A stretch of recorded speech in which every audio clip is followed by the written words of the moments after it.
熬夜啊，这个就是我身体虚弱的秘诀。熬夜熬多了，就发现熬夜有好处的，人在深夜会迸发出很多那种脑洞和哲思。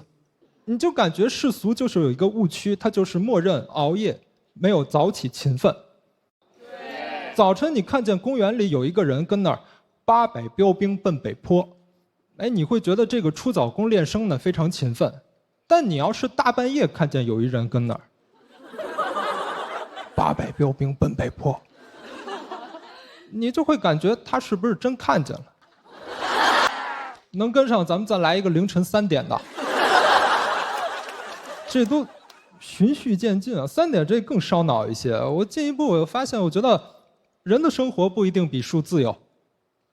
我们的古人把山里的树制成了书籍，然后书籍指导人类盖起了楼房，搬进了楼房，也就被困在了2点一线的生活里。有没有可能，其实这一切都是树的阴谋？就是树想把人类困在2点一线的生活里，谁叫人类首先砍伐了树木？下一位朋友是今年第一次来到舞台上，风格有点独特，甚至很多我们熟悉他的朋友会觉得，哎，有那么点老艺术家的风范。掌声有请来自过载喜剧的王凯峰。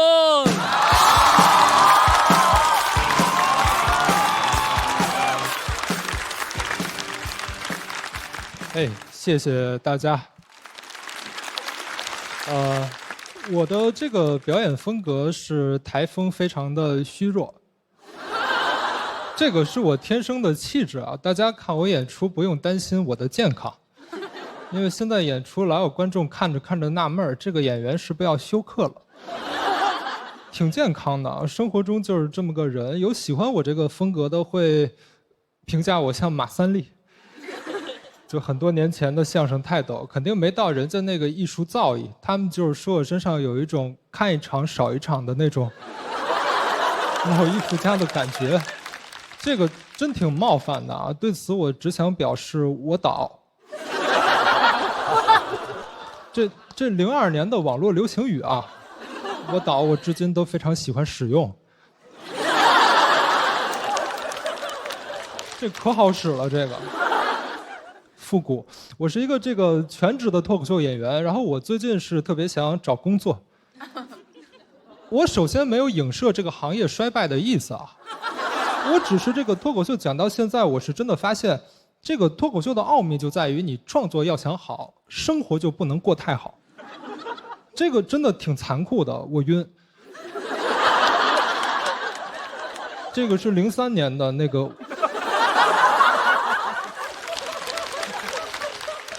我导的升级版，这个更俏皮一些。所以你明白这意思是吧？工作很重要，得找一个工作让自己吃点苦才行。有一些找工作的设想，首先我的第一个设想就非常的艰苦。第一个设想是创业。创业我具体的赛道是餐饮。哎呦，太苦了。想了一个非常新的概念啊，这个大家一定跟上我的思路啊。我准备在线下开一家早餐的买手店，就是早晨买入各种美味的早点，下午晚上去卖。这个太厉害了，很多人生命的痛点就是有些美食起晚了吃不着了。你比如说油条豆腐脑，对吧？麦当劳猪柳蛋卖满分。这个最好吃了，我上一次吃是高考那天。本来还想卖其他的，还想卖那个鸡蛋灌饼。有没有吃过北方的那种烤炉鸡蛋灌饼？圆的特别好吃。这个现在卖不了了，现在这个做鸡蛋灌饼的都太狡猾了，他们现在白天不收摊儿。我们就没有竞争力了，因为首先他们成本更低，我们的货就是从他们那儿进的。其次，他们的货比我们的脆。我囧。这个是08年的年度词汇啊，这个08年是网络流行语的黄金年代。明白这意思是吧？早餐的买手店理念就是让大家在除了早晨以外的任何时段都能吃上早点。店名我都想好了，就叫早饭就该睡前吃，英文名叫早 C 晚 A， 就是早餐晚安的意思。这个行吗？行，真行啊！我现在差一个投资，因为我不打算赔自己的钱。还有另一个设想，这个更加浪漫一些啊，打算当一个深夜里的那种脑洞作家。脑洞作家，我每天都熬夜啊，这个就是我身体虚弱的秘诀。熬夜熬多了，就发现熬夜有好处的，人在深夜会迸发出很多那种脑洞和哲思，你就感觉世俗就是有一个误区，它就是默认熬夜没有早起勤奋。早晨你看见公园里有一个人跟那儿800标兵奔北坡，哎，你会觉得这个出早功练声呢非常勤奋。但你要是大半夜看见有一人跟那儿800标兵奔北坡，你就会感觉他是不是真看见了。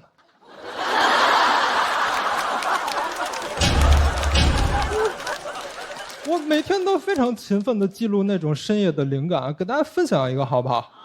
来一个凌晨1点我的哲思。有一天我发现这一定跟上啊。发现这个山和楼房，它们其实原理是一样的。山和楼的原理就是一块地上能住更多的人，一层一层的，对吧？山也一样，山的形状是一个锥形，它相比平地增加了表面积，所以上面能长更多的树，所以山就是树的楼房。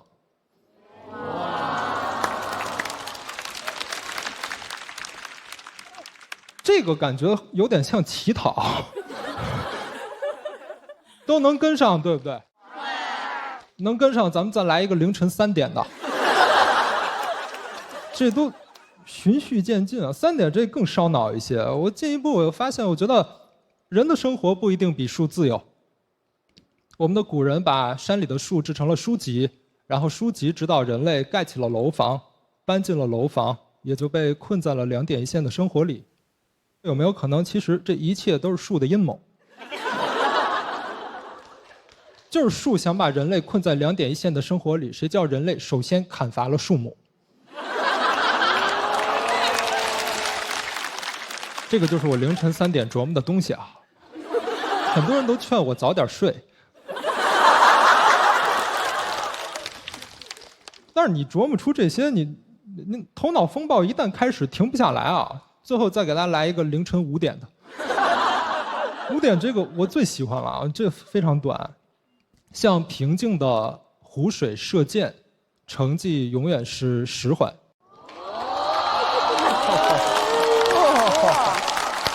说的就是那个涟漪，特别像一个靶子，箭落在哪里，哪里就是靶心。我觉得这个挺浪漫的啊，这个写完早点都出摊了。我就直接奖励了自己一顿早饭，顺便还想出了那句早饭就该睡前吃。这个就是我们脑洞作家的工作啊。其实作为脑洞作家，我们相信每个人在深夜都能迸发出这种脑洞和哲思，都可以，只不过有的人睡着了，灵感就变成了梦，醒来你就看不懂了。所以我们要熬夜创作。其实不是真的想找工作啊，这个创作本身就是我的工作，也是我的10环。谢谢大家。谢谢王海峰。3、2、1，请锁票。咱们是先从表演风格聊呢，还是先从内容聊呢？那先问问大林吧，这种又年轻又复古的。哦，对，是我这特好奇，您贵庚啊？您高寿？这个26岁。这是算着，那您26岁怎么能知道这么多？刚才现场观众都不了解的，什么02、03、08，喜欢考古，您是2岁开始上网。您的这个节奏其实是很酷，我觉得啊，他这个一直在延宕，但是他就到那个点儿，好像还真就卡在那个 timing 上了。他很象形，反正是就是那个箭射到湖水里会产生那个涟漪呀，它会就是那800个标兵，到了北坡之后就是那个状态。哎，你现在体会到我们刚刚的感受了吧？说迷糊了。你这下边的这些选手应该了解，他平时就这性格还是？那普拉斯说说吧，这也是你们过载的朋友。是因为他这样，我们才签的他。喜欢凯峰，超喜欢，特别无法改变，就是让他做他自己。啊，他跟你那性格完全是我们俩性格完全相反，他是一个特别不一样的风格，然后也有自己创作上面的坚持和逻辑。啊。所以说这就是创作的奇妙，因为世界上有了这么多不同方向出发创作的人，才能产生出这么多奇妙的作品跟呈现。我刚才又在这想，这应该用什么来比喻他？那特别难。我觉得他有点像一个看似已经垮了的一个松紧带儿。你觉得他已经垮了，但是你一拉到那个界限了以后，它很紧。就最后那点弹性非常重要，而且它就是它就是这样存在人的。怎么说，凯峰？你对这个比喻的感受是？他也动脑子了，辛苦了。我觉得今年的脱口秀舞台的创作跟以前有不一样的。以前我们要不然就是特别注重叙事、描述场景、人物的刻画，但今年很多人是把自己脑海当中的想法呈现在舞台上，他轻叙事，但特别侧重于此刻我大脑当中想法。而刚才凯峰的那篇，我在想，它其实里面有很多特别有意思的时间线。一开始我以为你讲那个特别早年的那些网络的梗，02、03到08，我以为那是一个你铺的一个时间线。我说，哎，这个很巧妙，以这样的网络梗来铺时间线。另外，你通过早晨凌晨1点、3点、5点来铺你大脑中的时间线，它很有趣。我觉得你可以再完全的扩展，再匪夷所思，再天马行空，再极致。然后另外一点，你真的是有一点像马三立先生的。这个肯定是不敢当啊。哦，我是非常能共鸣，就是因为我也熬夜，就是你说的那种。我会把很多晚上做，就是早起我做不到的很多事儿，我全放到晚上做，然后你也会觉得自己有努力的。我挺共情你这个感受，包括我非常觉得你那个早餐店是很有用的，因为我总是吃不到早饭，我也很多年没有吃过早饭了。找到投资人了。而且你俩是校友，好像。传媒的？那不只是传媒。咱们高中对哦，怪不得呢，一个系统下训练出来的。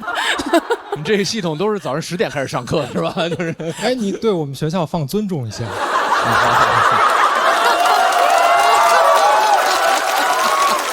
以上言论不代表上海交通大学啊。太棒了，太棒了，非常喜欢。凯峰啊，因为跟我认识很长时间了，我们大概认识6年了。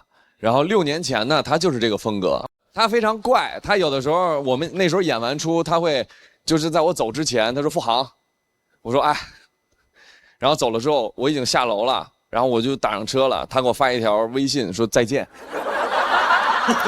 就是你就琢磨吧，哎，你就琢磨吧，很可爱。现在在我心里边，就是昨天呢，咱们喜单就有4怪，林简七，完了之后咸鱼。还有多多卡卡，但我觉得要跟凯峰相比，多多就必须要退位了。掌声有请多多。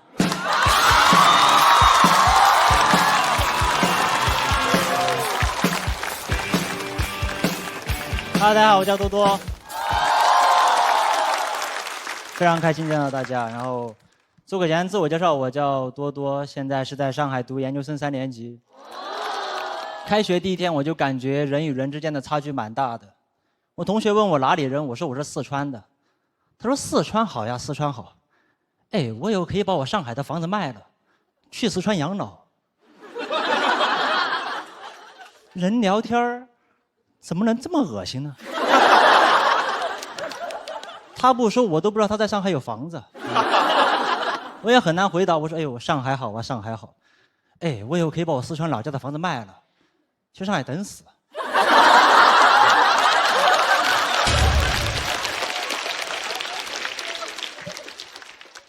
有的时候我也感觉有点自卑啊，我就很害怕他们问我平常喜欢干什么，因为我最喜欢的就是玩手机。但你说自己喜欢玩手机，就好像说自己是个 loser 啊！我喜欢不思进取、自暴自弃，很羞耻，很难说出口。我都说我喜欢玩手机，玩手机啊！你要不自觉带过去啊！但其他人说他们的兴趣爱好就说得很自信。我喜欢潜水、爬山、野外露营，不太理解，又是野外又是下水又是上山，我总感觉这帮人没有进化完全。我们的老祖先就是一步一步花了漫长时间，从海洋到陆地，才从猿人进化成智人的。智人就应该玩智能手机啊！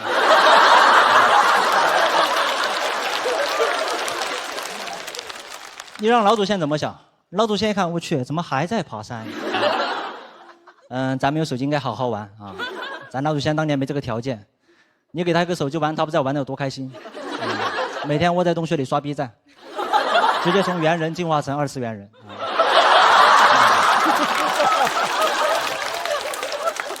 就我真的很难理解他们那些爱好所带来的快乐。爬山我觉得累，潜水我觉得贵啊。而且这些人出去玩就出去玩，经常发文配朋友圈说什么勇敢的人先享受世界。我缺的是勇敢吗？我这个人最不缺的就是勇敢。我妈跟我说，你再玩手机眼睛就瞎了。我还玩，我也可以做到很勇敢啊！我也可以去潜水，让专业教练带着我1个小时700块钱，结束之后跟他说：“哎，我没钱。”你所以不是勇敢的人享受世界啊，是有钱的人享受世界。没有钱我都不能买我喜欢的手机。你别说享受世界了，我只能享受花呗12期免息。我都不理解，光有勇敢没有钱是怎么享受世界的？你是不是走到银行门口说：“哎，要不然我今天勇敢一把？”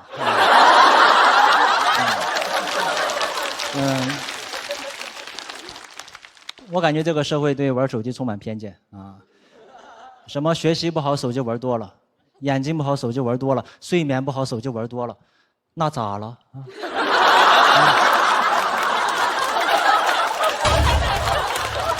这不是应该的吗？手机带给你这么多快乐，你受点伤害怎么了？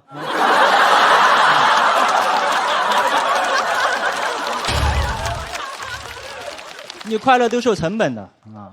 你像潜水，万一潜着潜着一回头氧气瓶丢了，那不完了吗？啊，还得再买一个。就我觉得兴趣爱好是没有什么高低贵贱之分的，但玩手机就好像这个鄙视链的最底端啊，玩安卓手机更底端。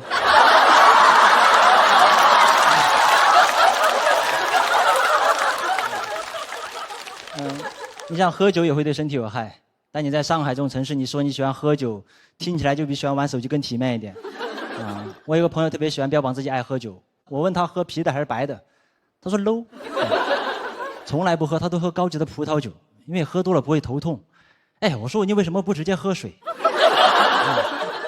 我问他高级在哪里，他说他的葡萄是法国产的。我不知道他拽什么，我的苹果还是美国产的。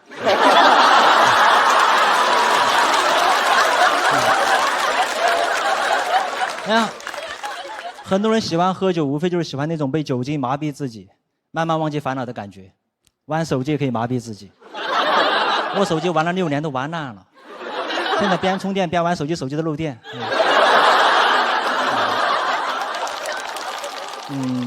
我觉得很奇怪啊！明明大家都在玩手机，你很难光明正大的把它大大方方讲出来。没有人在自己工作简历、兴趣爱好内栏说喜欢玩手机的，都说喜欢看电影、听音乐、拍 vlog， 那不就是玩手机吗？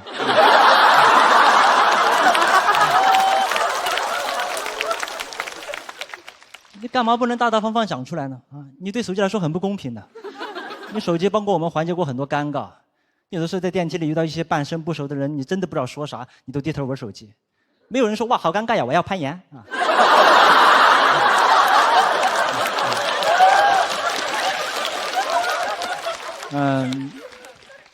我知道大家今天的手机都被没收了啊。你们以为是怕你们录音录像吗？啊，其实是怕这个思维导师点评太尴尬的时候，帮着你们。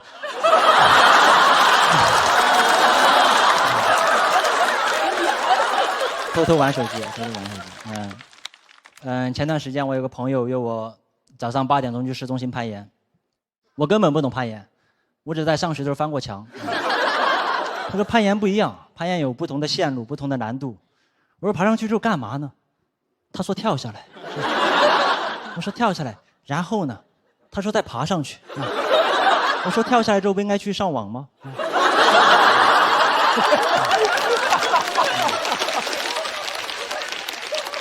我那天到了攀岩馆之后，我就看见我说我肯定爬不上去，我说咱能不能坐电梯啊？他说你相信我，他说攀岩是一种高级的快乐，是一种你经历重重困难，最后达到目的地会产生一种征服感。我说征服感，我为了来攀岩，我定了早上6点钟的闹钟，挤了1个半小时的早高峰地铁，换成了3次，有不同的线路，不同的难度啊。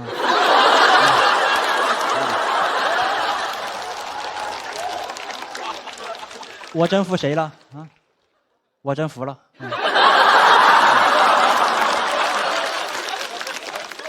我最后还是跟着他爬了2个小时墙啊！结束之后，唯一的感觉就是累得想死。我为了缓过来，在床上玩了2天手机。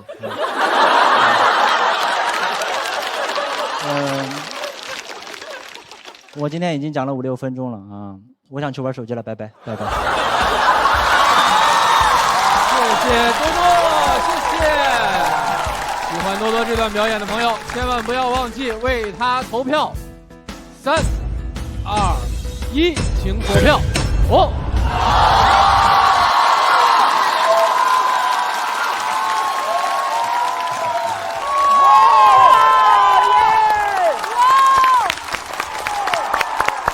这个就是直接赢了，应该，因为前2个都没有。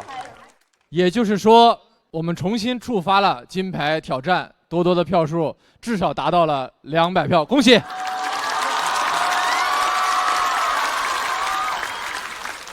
其实多多是老朋友了，对，我其实洗单一的时候来过1次，然后那次走得比较快。国仔知道，去年其实多多没有在台前，也一直在幕后帮大家，对不对？是，兄弟一直在帮忙当编剧，然后跟我们一块儿，然后卡，对。其实只要不让我写论文，我写啥都可以。但是今天这么好哇！谢谢，厉害了不起，为你高兴。啊，谢谢。而且他讲的这个点特别的准，又小又准，是吧？我看各位也是频点头。博哥，你平时玩手机肯定也玩，是吧？我这个恨自己，有时候恨的。我有一次我查过我自己的1天里边的这个看短视频的以及玩手机的那个时长，我不敢相信。要勇敢一点，面对自己。10个小时啊！才10个小时，还好啊。10个小时还好啊？但是1天有24个小时啊。我心放下了。我天哪啊！我觉得特别好，就是举重若轻啊，又轻松又有意思啊。然后有的梗就一看不是说是设计大招，这个把那弦拉得满满的来的，就回手一拍，跟我们小时候玩那个拍手似的那个，特别好。这判若两人，真的和第1季的你完全不一样。是吗？啊，然后我看您上来演的时候，其实我就对这一季有一个新的认识。我觉得就是很多老朋友来啊，比如说之前拿过名次，他们到这儿就特松特放松啊，无所谓，赢不赢输不输无所谓。你反而比前2年来的时候那个状态要超出不知多少倍去啊！而且您这个切入点又好，讲的都是大伙儿的心声。这2年没白玩手机，反正。你说段子，我觉得会让人挺着迷的，就是你的那个逻辑特别的妙。然后你就会觉得听着，真觉得本来我们都觉得这是一个弊大于利的事儿，然后你听着他就觉得哎，还真是那么回事儿，还真这么回事儿，然后你就直面自己的这种欲望，然后就被你说服了，很厉害。我其实就一句话，我觉得好脱口秀就是不管是讲自己相信的，还是反讽的、荒谬的，最后就是自成逻辑，像马思纯讲那样，就说服了，觉得有道理，对呀，刷的对呀。你怎么那么尴尬呀？玩会儿手机吧，要不？我今天主要就是有点没有想到，这么观众支持我，然后有点缓不过来啊。你当时线下演的时候怎么样？其实现在这段有点不稳定，如果是年轻人还好，但是遇到一些中年人，他们就恨我。你怎么能感受到他们恨你？他们就是觉得你就是看着你就完了，感觉这个国家的未来。这个未未来这么脆弱吗？他们一天才玩10个小时手机。但我觉得我也是这种感受，就是好的脱口秀，包括好的喜剧，有的时候上来是个歪理，但他说着说着，你只要接受他的这个论证的过程，包括他的叙述的方式，你最后发现他有他的道理在。你可以不接受这一整套叙事，但是如果你接受了他的逻辑，其实他是对的。但你知道他的讽刺里面还套着讽刺，你看他有一句，他讲说。我是早晨6点钟起床，那个坐地铁1个半小时，换了3趟线，每趟线都有自己的难度。但他是去攀岩，那还有是坐那个长途通勤去工作的，所以你是讽刺里面套着讽刺，就你不同的人，你什么角度吧，你都能够感受到你的那个讽刺，所以这是特别好的。我觉得，讽刺不重要的，大家笑开心就 OK 了。谢谢。因为多多开启了我们金牌挑战，而略显遗憾，前面鸭绒和小海没有开启这个环节，说明多多的得票是超过2位的。那根据规则，2位要先前往待定区，在去之前，我们看一下鸭绒和小海的得票情况：142、193。但按照规则，2位要先前往待定区。而按照规则，无论是第1位挑战的演员，还是第2位的演员，开启了金牌挑战，我们这一轮的挑战将重新开启。所以说，有人要向你来抢这块金牌，我们看一看，会不会有演员发起挑战？请看大屏幕。张能抢，张能抢金牌，抢金牌，抢金牌，抢金牌，抢金牌，抢金牌！哇！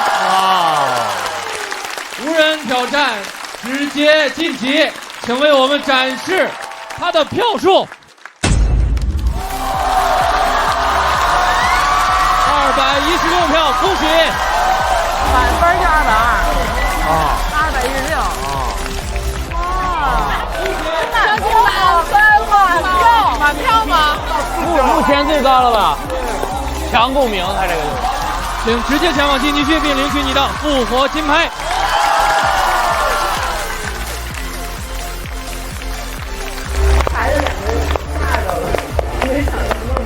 智能手机的胜利。多多生活中就是有一种那种，都行吧。平时生活中就有点丧丧的，然后你叫他出来干啥，他说行，没问题。他很容易上当，真的就是走在路上被别人骗200万的那种。走在路上就能被骗200万。我觉得他就有点像那个像阿衰的那种感觉。早上好，起床了。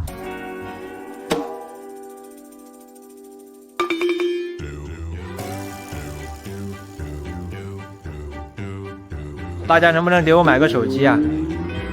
首先，它电池健康只有60%几，它现在显示的电量是25%，但它很有可能下1秒钟就关机，镜头也是坏的。如果你在充电完的时候，你的手指放在这里，会有一种酥麻的感觉，它就会有点漏电。现在它播放音乐的话，也是那种自带摩擦感。它还接不了电话，它就是别人给我打电话，它只响一声就突然就挂了，它会让别人觉得我这个人很不礼貌。他虽然气息弱弱的，但是你就是会被他深深的吸引。其实我第1季对他就印象很深刻。我最想做的事情就是讲脱口秀。他知道我每天为了讲那种开放麦，来回地铁4个小时，1分钱挣不到，只为了上台当几分钟小丑。共情了。单口这条路特别漫长，我才刚刚开始，就这样。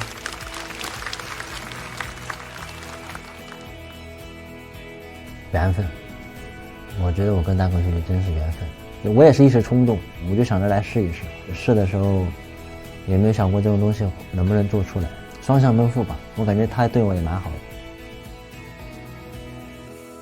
那接下来要上场的也是我们这一场最后一组要迎来 PK 的朋友，他其实来过喜丹的舞台，但是就像我们主题曲一直唱的那样。他这次要翻身，而且我觉得他的名字最适合这件事儿，因为接下来要上场的是咸鱼。哇哦！咸鱼！喜丹3的观众朋友们，大家好，我是咸鱼，来自河北衡水，现在在上海工作。第1年非常的自信。哦，没有专场的刘振东，谁见了你都觉得很轻松。然后就一轮快剪。那去年就是读了稿了，然后就通知没有那个去嘛。我觉得今年是我目前干单口喜剧到现在为止，其实是对我自己来说最适合上节目的1年，对吧？就播客的积累和线下的比赛都拿到了一个还可以的名次。我今年最期待的演员是咸鱼，最期待的老演员，咸鱼吧。只要是关注过这2年的人，他都会觉得咸鱼的进步太大。我最希望就是说我个人进步能比第1年比得好，我就觉得算是胜利。愿喜剧之神降临在你的舞台。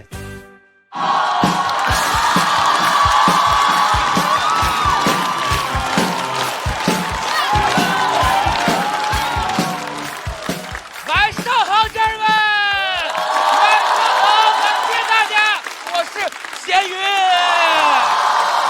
大家好，有的朋友认识，有的朋友不认识。自我介绍一下，我叫咸鱼，来自河北衡水，在上海打工。一个穷孩子生活在有钱人的城市，他只能用精神对抗物质。我就走着演，咱们两边都看一下，好不好？我怕咱们这个看不全，回头你们互相拼一下。来参加比赛，我很直接，我想挣钱，我想挣钱，我没有钱，我的钱都买吃的了。我记了2个月账，恩格尔系数85，焦虑。人这2年特别容易为钱焦虑，是不是朋友们？焦虑。你说人穷可以开心，但人穷还爱刷短视频，你就不能开心，因为这2年特别容易在各个短视频平台刷到那种假扮经济学家散播经济焦虑。你刷到他的视频有一个特点，就是你没有调节，但好像手机音量自动就变大了。存钱，马上给我存钱！哎呦，你说，你想说就说，你喊什么呀？他就给你解释，他说因为今年虽然已经是过去10年经济最差的1年，但却即将是未来10年经济最好的1年。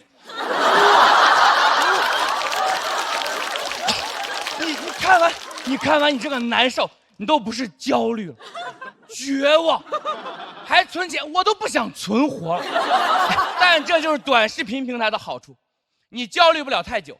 你刚刷完经济焦虑的没一会儿，又刷到一个刺激消费的，还是刚才那老头，哎，连衣服都没换，一样的套路，突然的大叫花钱，马上花钱，因为未来10年全球经济下行，通货膨胀，货币贬值，所以你现在花的越多，等于给未来省的越多，你省的越多，等于花的越少，你花的越多，就是花的越少。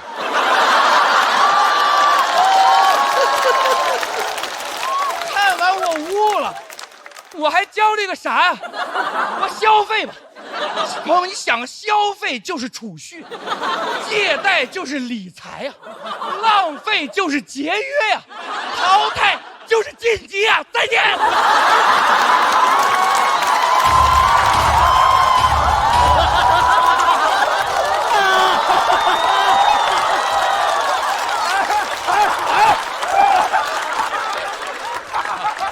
还不让走，你看这个导演没学过经济学啊，然后。那我没办法，只能接着讲了，朋友们。我存不了钱，我焦虑，我的消费观太坏了。我的消费观就是8个字：有钱花钱，没钱花呗。你能明白吗？我喜欢超前消费，花呗用完就用信用卡，坏习惯。这2年意识到了，原来没意识到。当然了，养成这个坏习惯，我不怪什么社会资本，全怪我们大学宿舍长。我们大学宿舍长是花呗推销员，资本的爪牙。认识他那年，你想我才18，给我们洗脑，让我们开花呗。哎呦，就人家那个洗脑话术之厉害啊！不是我危言耸听，今天我说完，在座所有人开通花呗。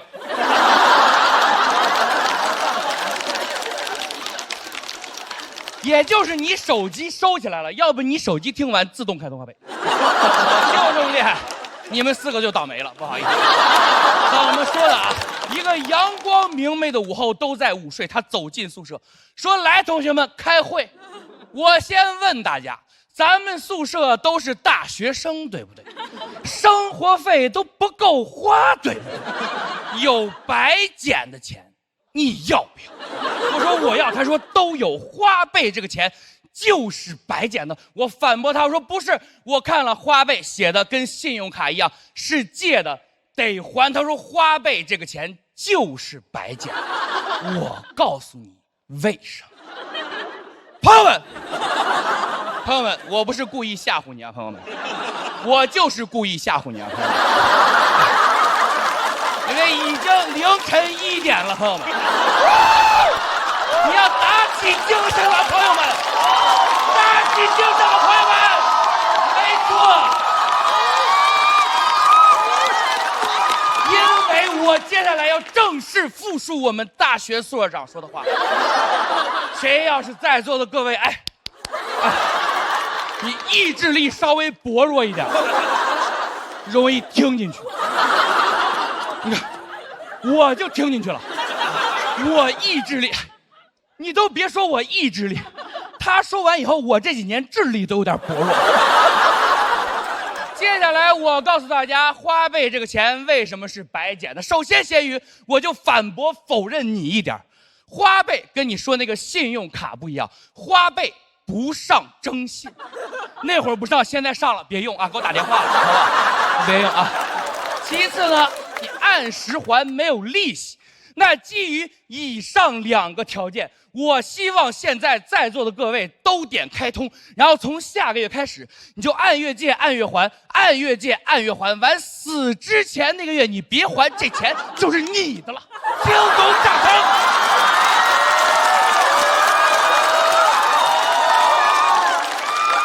我直接就听懂了。我在宿舍嘎嘎鼓掌。现在那巴掌都打我脸上了，我现在还还着花呗呢。人生目标是死，你知道人一旦用上花呗，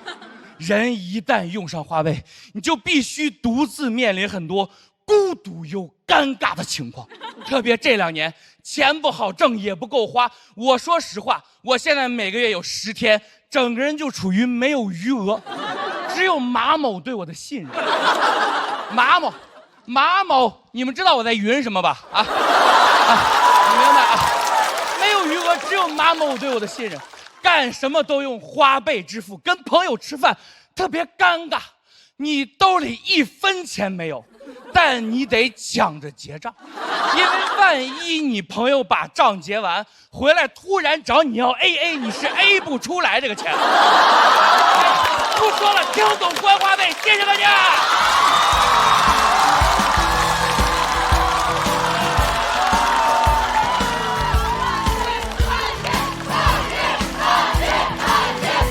谢谢咸鱼，喜欢咸鱼这段表演的朋友，喊冠军的同时不要忘了，一定要为他投票。3、2、1，不多说了，金牌战，听懂，掌声。哎呀，老师，我们现在能坐吗？您坐，老师，不好意思啊。您坐，老师，不好意思。但是这是一个由衷的，都不是敬意，就给说站起来了，是不是？不是，就是真的是，你看着他这么演，你不站起来都不好意思。太感动了，真的又爽又感动。不是，我就想问他有专场吗？我有啊，但是可能节目结束就演到7月初。我6月12在上海有，要是各位老师有空的话，可以那个。没有，我的意思是你一个你不来啊？不是。你一个专场那么长时间能演下来吗？这还行还行。我的天哪！年轻人这身体，我天哪！想给他买一跑步机，跟博哥上春晚似的。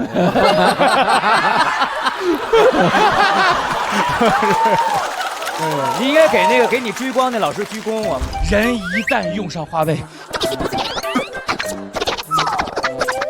感谢您。总是向你索取，却不曾好好说感谢你。感谢。我现在知道他为什么线下有很多粉丝，现在他们叫你于宝是吗？哦，谢谢您，鲁豫老师。对，太有魅力了。你平常是你平常音调会这么高吗？表演的时候？基本上吧，就是到一些地方都会用一些，因为我觉得我个人不是那种强文本、强逻辑思考的演员。我觉得大家都来看演出了，你就拿自己擅长的部分给到大家一场精彩的演出，我觉得这也是我能做的。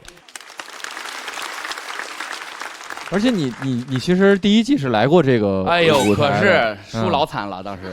这发生了什么呢？这一年，我觉得其实说实话还是靠听友们，我们做播客吧，靠听友托举，我觉得还是感谢大家。时光慢些吧，感谢大家，祝大家永远不老，感谢，真的太感谢了，我觉得还是。他以前也这样表演。你们别用疑惑的眼神看着我也不知道发生了什么。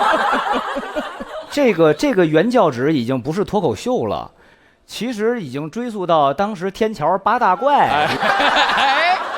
我呀，他是那种撂地的方式。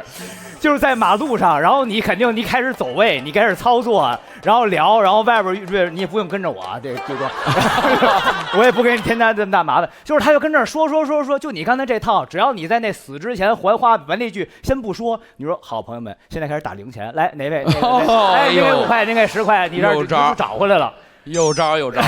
这个真是没想到，是，谢谢了，这太厉害了。哎呦，你说这咸鱼跟花呗打起来了？没有，这真是兄弟阋墙了，真是。脑袋空空，然后脸巨疼笑的，感染力太强了。我说实话，我后来都不知道你在说什么，但是就会嘎嘎乐，好神奇的一股能量。催眠啊！他好像在用棍子抽我感觉整个过程中这是。然后，但是他那个。突然喊你一声吧，你也不会觉得吓唬或者一咋呼那种感觉，非常顺，就特别自然的接受你所有的情绪的到来。感恩的心，感谢有您。所以说，你说这演员呀，就是各式各样的都有，就特点非常明确。你看在台上的各式各样的，就是他们都属于有一类属于爆发型的。像付航感觉经常有时候就是摸着电门了那感觉，是吧？就一下那个是吧，也吓人一跳。但是刚才咸鱼这不太一样，像那个水管突然给崩了，你知道吧？就你捂不住了，一直在自己捂不住大家。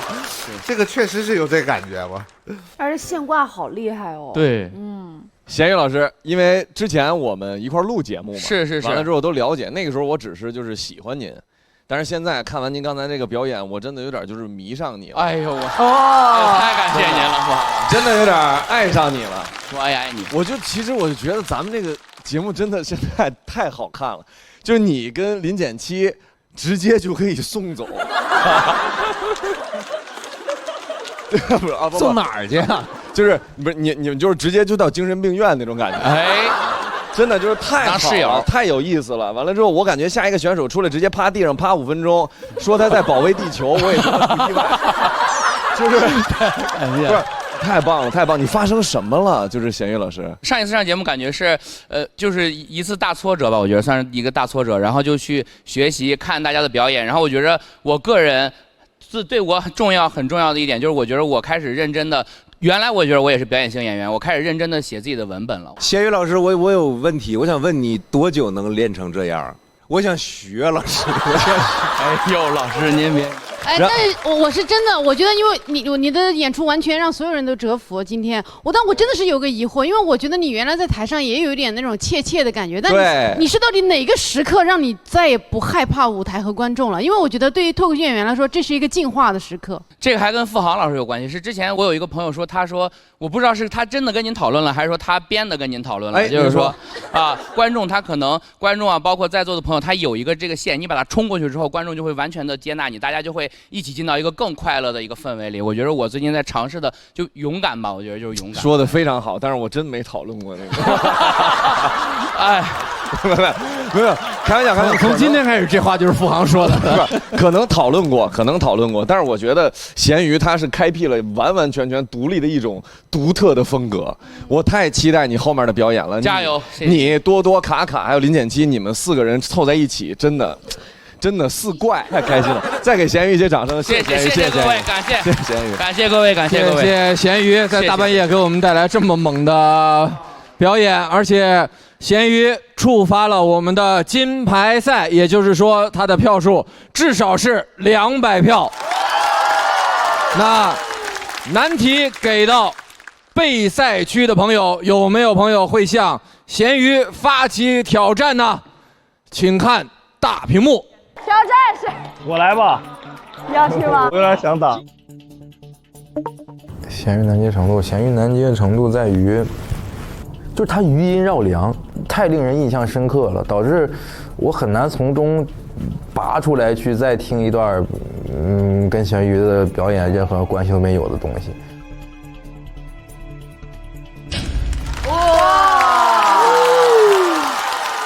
无人挑战，我们看一下咸鱼的成绩。哇！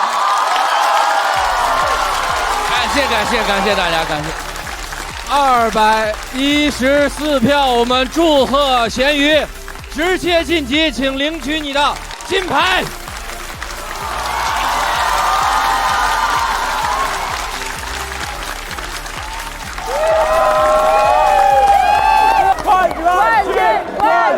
冠军！太可爱了，我应该没记错，我全程几乎屁股没有沾凳子，站着看完的。我是非常兴奋，幸福骄傲，因为咸鱼确实一直在跟我说第一轮是他的心魔，他一直也跟我说他焦虑，做梦梦见在台上没穿衣服，或者说冷场啊，被观众嘘下去这种，都梦到过。当时心里就自己念叨了一句，说这个夜晚对我来说已经持续2年了，每个夜晚都是被淘汰的那个夜晚。这个喜剧舞台还会再次欢迎每一个人呢，重要的是克服自己，其实是这样。只要你还爱喜剧，喜剧就会继续爱你。我现在一点也不后悔，我没有去回衡水做医生。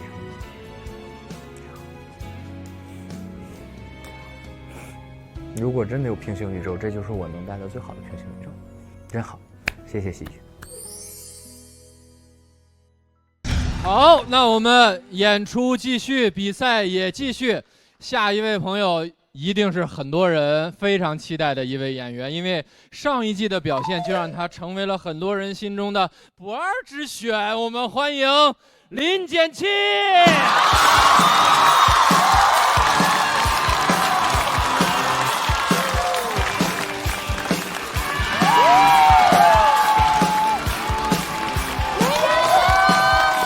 Hello， 大家好，我是林简七啊 ，Hello， 哎，我最近的思绪总是非常的纷飞，我怀疑自己是 ADHD， 所以第一次去了精神科，窗口让我报手机号，我突然觉得每个人报手机号的停顿很有意思，对吧？有191、862。18DD7这种335报法，也有191、8621、8DD7这种344报法。我一直想试试29报法，19、18621、8DD7。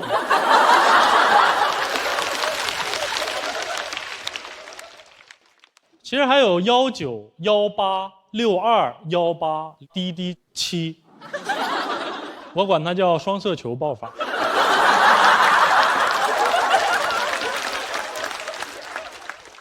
在号码里面有321的人，报出来会不会变数？191、3、2、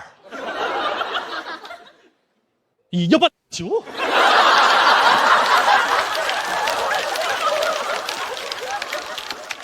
大夫问我是不是容易分心，别人说话无聊了就会走神儿。所以走在盲道上算不算是一种阅读呢？因为盲道它是一种语言，长条代表着行，圆点代表着停，所以盲人可以同时读万卷书和行万里路。盲道是大盲文，乐高是小盲道。盲文是凸的，碑文是凹的，所以点了豆的去某多算是一种盲文。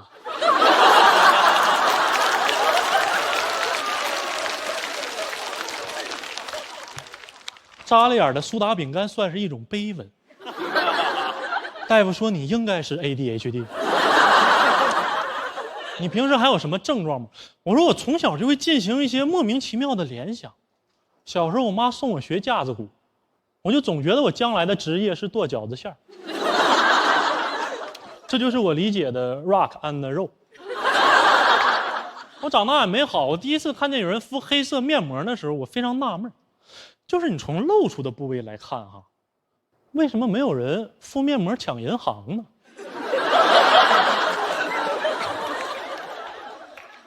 给你10分钟，必须把钱交出来啊！到点我该摘了。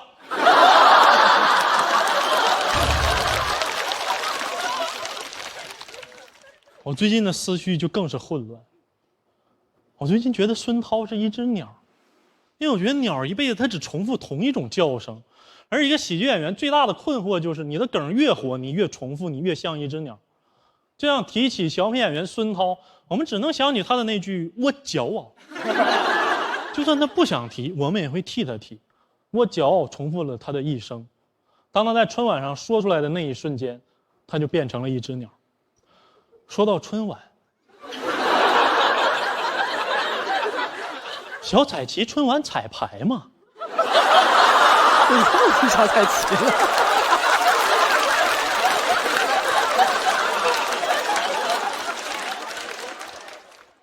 大夫说你能看我一眼吗？你平时社交怎么样？我说我社交完全没问题，但其实有时候我去别人家做客的时候不好意思说走，每次到最后我就只能一边穿衣服一边嘟嘟嘟嘟嘟嘟。我搬家的时候也会放上爵士乐，和每一件家具跳最后一支舞，嘟嘟嘟。所以我社交完全没问题。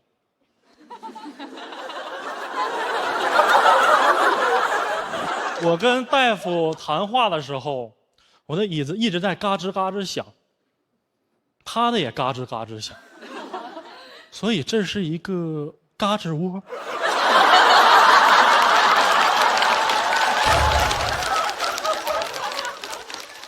我不能再走神了，我一定要专注，我感觉耽误大夫太多时间了。这个时候我突然觉得诊室好热，我抽出了一张纸巾准备擦汗，我发现纸上有一朵花。所以就是这种纸上印花的厂商算不算是一种出版社？我展开纸的时候闻到一股果香。其实我觉得管无花果叫无花果非常没有礼貌。没有你就别说了。你会管太监叫无？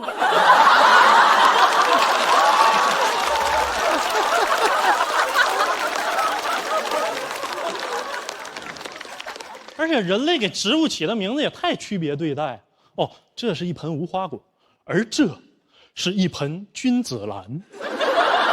他凭啥是君子啊？你给他浇水，他谢谢你。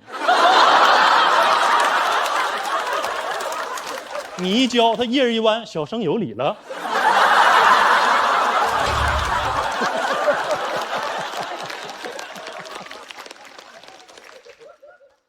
墙上的挂钟一直在滴答滴答响，所以这个世界上有没有那么巧的事，就是你家里有老式钟表的同时，晚上你再看恐怖电影，贞子爬出电视机的那一瞬间，正好到了12点，于是贞子一撩头发，啊，布咕。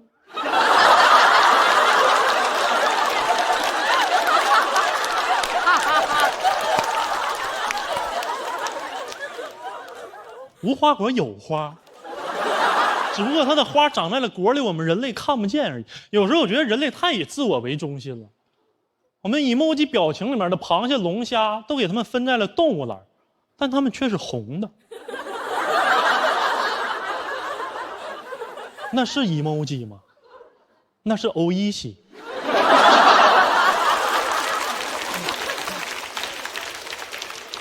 那是饭，那是饭 emoji 了，下来咪西吧。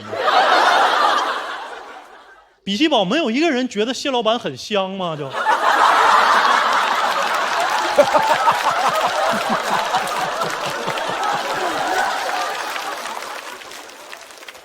我喜欢猫头鹰的名字，因为它是猫头鹰，它不是鹰尾猫。我喜欢小猫，我支持猫本位。我很讨厌猫头鹰的外国名字 OWL， 嗷。猫头鹰叫嗷，这个名字起的是不是有点太草率了？我就感觉是两个动物学家在森林里，一个冥思苦想，哎呀，发现了一个新物种，起个什么名字呢？然后另外一个心不在焉 ，Billy Jean my love，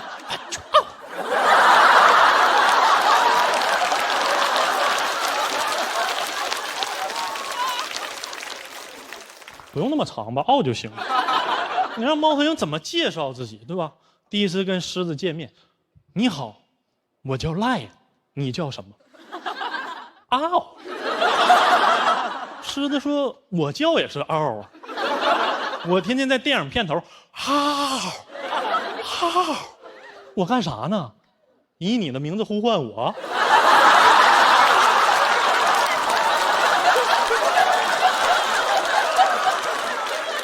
你让山东猫头鹰怎么介绍自己的英文名字，对吧？你让山东猫头鹰怎么介绍自己的英文名字？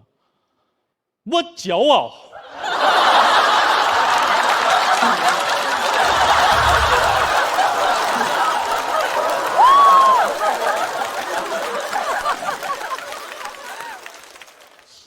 所以孙涛真的是一只鸟。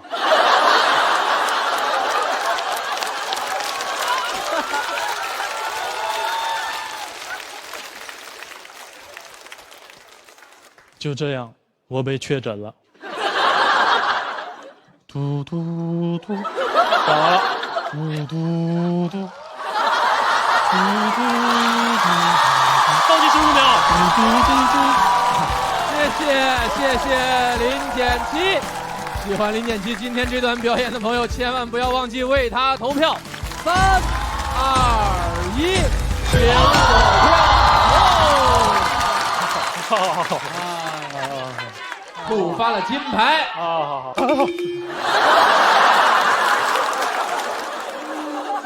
这段表演，咱们从何谈起呢？我先确认一下，已经结束了，对吧？对，如梦如幻。先问问马思纯吧，这是你最喜欢的演员，对吧？你好，抚顺，我是安徽蹦蹦马思纯。哎，你好。哎，我觉得我没有喜欢错，他就是好笑。就当好笑成为最重要的一件事情的时候，我就觉得这一切都是合理的。你觉得它不合理吗？我觉得超级合理。然后以及我觉得林简琪超有文化。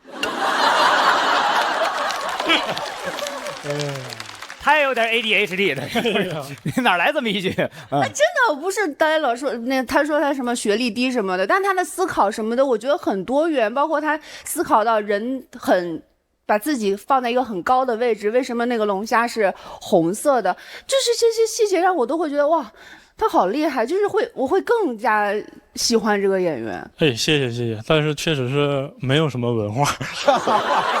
超有文化。不错了，别对自己要求这么高。好。你是只是想得多，你就去看这个去看病吗？我就是觉得我有 ADHD 的症状啊，然后最后也确实是确诊了。然后我觉得就是这篇，我发现就是 ADHD 正好能和这个 one liner， 然后意识流做一个结合，我就写了一个这样的。对，就是很活跃的大脑构成了一个特别有意思的东西。然后我特别喜欢你去年的那个，就是我俩在兜里呢。我现在兜里就揣俩。别出了啊！我虽然那一圈的票好像没有特别高，但我觉得是一个特别浪漫的一篇文章。谢谢你。去年是他俩在兜里，现在我感觉我们现在所有人都在他脑子里。本质没变，但是形式上又发生比较大变化。是，其实你在说的一半的时候，我都有点注意力不集中了，因为我觉得孙涛肯定不是白来的，真的。我一直在想，我说他为什么突然提孙涛，然后他又不提了，在哪儿呢？终于到结尾找着了。因为我在想，因为这样的节目啊，它其实不太好记。你这东西榔头西一棒槌的，你是通过什么方式把它们编在一起的呢？那个都在脑子里嘛，你就想一遍就可以。那谁先出来谁后出来，这个是固定的吧？其实随便。那行，那还行，得亏那我想法没先出来这个。对，那俩在那儿就行。别的无所谓。那就是我怕还落几个。特别好，他就是意识流啊，他就是中国脱口秀界的，他选一个吧，伍尔夫或乔伊斯。对，就是纯意识流，因为他完全符合意识流小说所有的要素，就是时空穿梭，然后情绪跳转，有内心独白。它比较轻外部的叙事，但重的是内在的思绪的结构，就是完全都吻合。哎呀，你看这是有文化，真的非常好。它其实有2条线索，一个是看病的一个线索，一个是脑子当中想的我觉得太飞了，真好。喜欢。我觉得你跟说的那个猫头鹰的感觉有点差不多，就是站在树上坐，看看又看看。但我仔细想想，这下来以后就在脱口秀里边，我说它属于是哪种？你有点像折耳根，你知道吗？就是这是不是菜？你咬一口吧，这有点怪，你知道吗？嚼不时间长了以后吧，有人接受了，有人接受不了，但是接受了以后，我估计会非常喜欢。我觉得这个是不是就得有这样多元化，是各式各样的，还有一种置换的感觉，非常奇妙啊。老吉，你让我觉得很幸福，我听完之后觉得很幸福，因为我这么些年确实有一个很大的困境，就是枯竭感，那种干枯感，然后难得听完，反正真的幸福了一回，感谢老齐。我也谢谢你，互相激励啊。得嘞，太酷了。我说实话，因为我有一个朋友也是严重的 ADHD， 他日常生活就是这么说话的。对，我也控制了，我这个就是半控制，就是一天控制，一天不控制，然后写一写。对，但你把这个变成一个表演形式太酷了，而且你最后这个结构真的非常好。谢谢。抚顺人就是厉害。我觉得0.7真的是我没怎么见到过的那种极其松弛的人。前2天我们在赶开放麦嘛，演员在那个开放麦后台都非常紧张，一个等一个等着上台。然后我就看他在那个群里说取消开放麦，我心想他咋了？然后我就出门看他，我说0.7你要去哪？他说嘿看电影，就走了，太松弛了，挺好看。真的太厉害了，林建奇！哎呦，别！真的，你证明了一件事，就是 AI 永远没法代替人类。你刚才所有的话，问豆包也好，问谁也好，他们都会死机。你的魔力大于你可以把你的病毒植入别人的大脑。我现在也想问问小彩旗到底彩排没彩排？你真的是一个鬼马天才，真的太爱你了，林建奇，真的。我也爱你。我们从写脱口秀的人角度出发，他甚至没有结尾，他甚至没有谢谢大家，他让人回家，他让人。如果这不是一个比赛，你都不知道这表演结束了没。我有一种，如果你在剧场，你就会突然消失在观众面前的感觉，太奇妙了。ADHD 就是没有逻辑的天马行空的这种思维。你有没有担心他的精神状态？不担心，他这种人非常开心。那你当时报金牌了，心情是？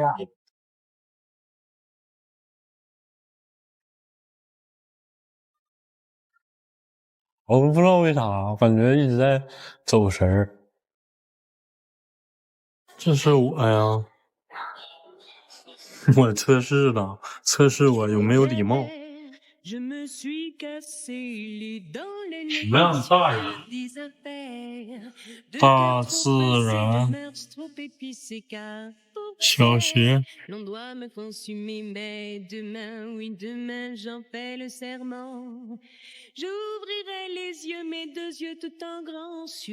很奇啊，就是喜剧大师可以。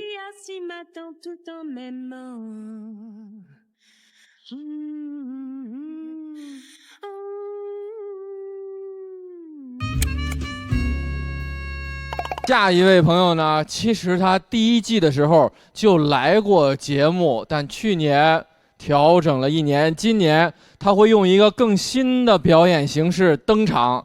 他给了我6个字叫不装了，纯抽象。我们掌声有请卡卡。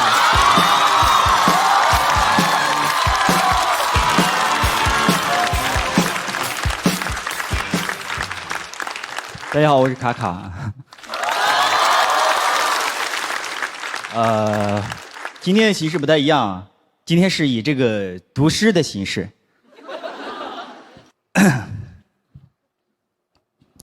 轻轻的，我来到了理发店，门上写着免费理发和招学徒，我便免费冲昏了头脑，完全没意识到别人为什么要在招学徒的时候免费理发。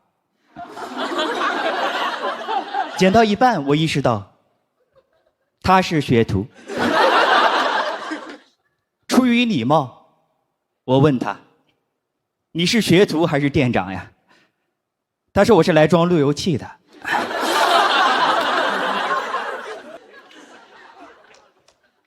我说：“这个头发你能再帮我修一下吗？”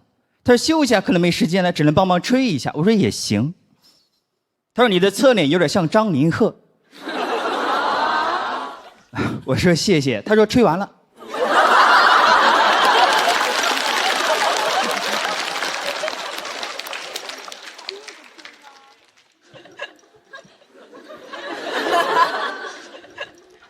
有点意思啊。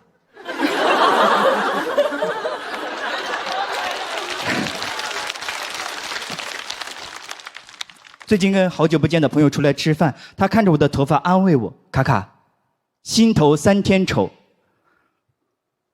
我那天没剪头发。我喜欢无厘头，我喜欢莫名其妙。大家好，我是卡卡。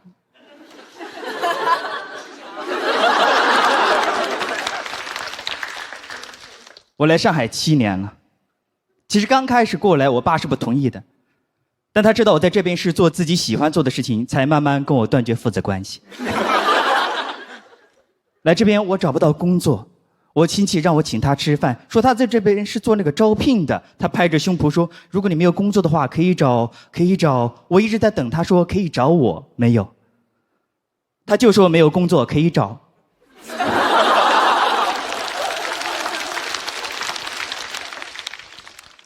我去租房子，我让中介带我看一个毛坯房，他说您的预算只能看毛嘟嘟。我说毛嘟嘟是什么？我第一次听。他说我带你看个毛嘟嘟。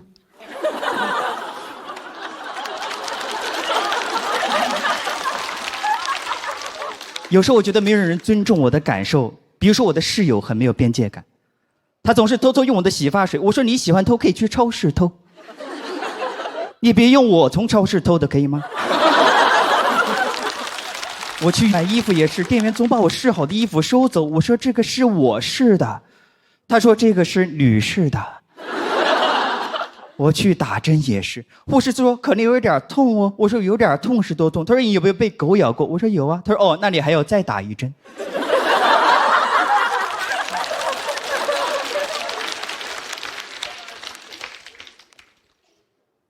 最近我在戒烟啊，但我的朋友们都不戒给我。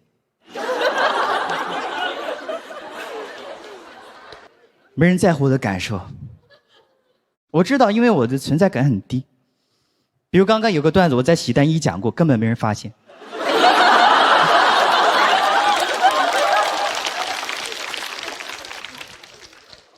看大家的反应就知道，明年还能讲。但我不想面对，我不想面对，我是逃避型人格，我不喜欢看结局。三国演义我看到诸葛亮去世我不看了，水浒传我看到他们被招安我不看了，百年孤独我看到百年孤独我就不看了。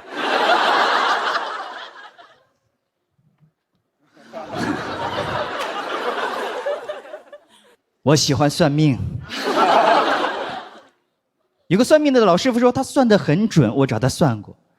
但小伙子，我说句不好听的，你恐怕活不过26。我说我28了呀。他看着我，沉默了3秒钟，说：“鬼呀！”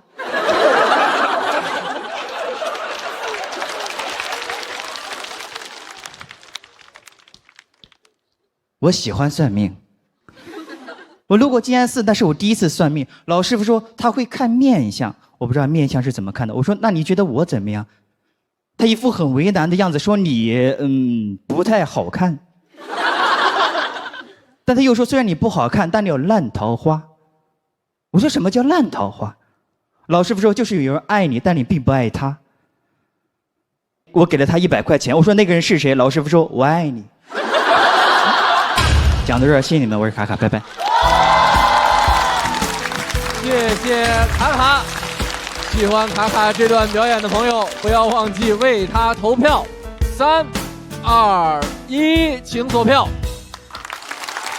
哎呀，哎呀，好奇妙的一段表演啊！反正就我感觉很像是一场测试。是在测他还是在测我们呢？肯定是测我们呀。就感觉，因为有我们都知道这个幽默分很多种，就是说这包袱有的是视觉上看到的包袱，有的是听别人讲述的包袱，有的是直接文字跃然于眼前的包袱，是吧？这个是不是你在测试？比如说这个东西如果写出来，我念出来和我讲出来不一样。其实我的记性很差。然后呢？然后我可能得看那个，然后因为我的记性很差嘛。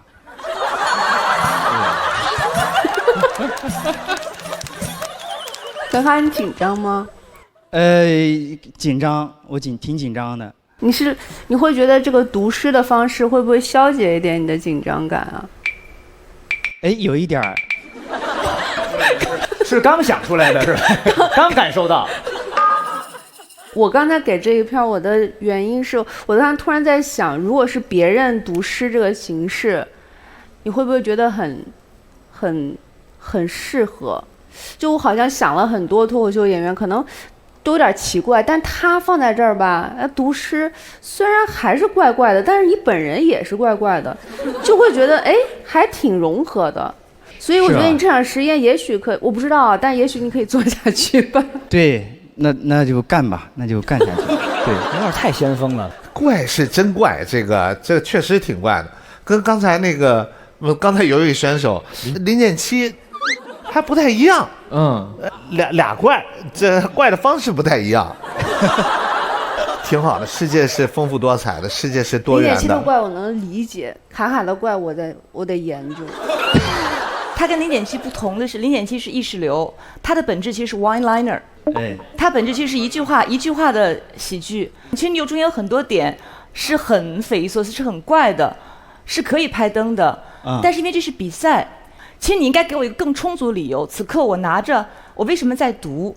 那真的是诗。如果是 one liner 的话，我会觉得你的理由不是特别充分。但如果你要理由再充分一点，我可能会拍那个灯。所以你可以再把这个形式再做下去，但是再找一个更好的一个理由。然后那个 one liner 其实另外一种形式，你也可以去尝试。你很适合做one liner， 我觉得。谢谢老师。没事儿。其实很多是非常标准的一句话笑话。对，有几个特别逗。肯定是今天紧了，不然那个戒烟的笑话应该会笑的。就是我最近准备戒烟了，可是没有人借给我。对他那个，他有点，是好多朋友没听清，我感觉当时，是吧？好，那我应该是完蛋了。没事，但好处是你记性很差，他也不会对你造成很大的创伤。我觉得这东西好像有点挡他那包袱了，反而是吧？观众会觉得，你是不是又要干点什么？但是真是太坦诚了，你有点太坦诚了。对，其实我也喜欢写诗。我也有在那个QQ 空间什么发表的。怎么聊到这个话题？我从小就喜欢写这些东西，对，然后所以读诗我也是觉得可能我也想试试这种形式。如果你问我今天的感受，我就跟鲁豫老师想的是一样的。那如果是读诗，就把它的形式感做得再强一些，要让观众听出来这是一组诗。比如它每一组诗有个标题，有某种韵律或者重复的节奏在，也许会让你更舒适一些，或者让观众也会更找到那个节奏感在哪里啊。哦，是有道理，有道理。挺好，挺好，勇敢的尝试是成功的必要条件。谢谢卡卡。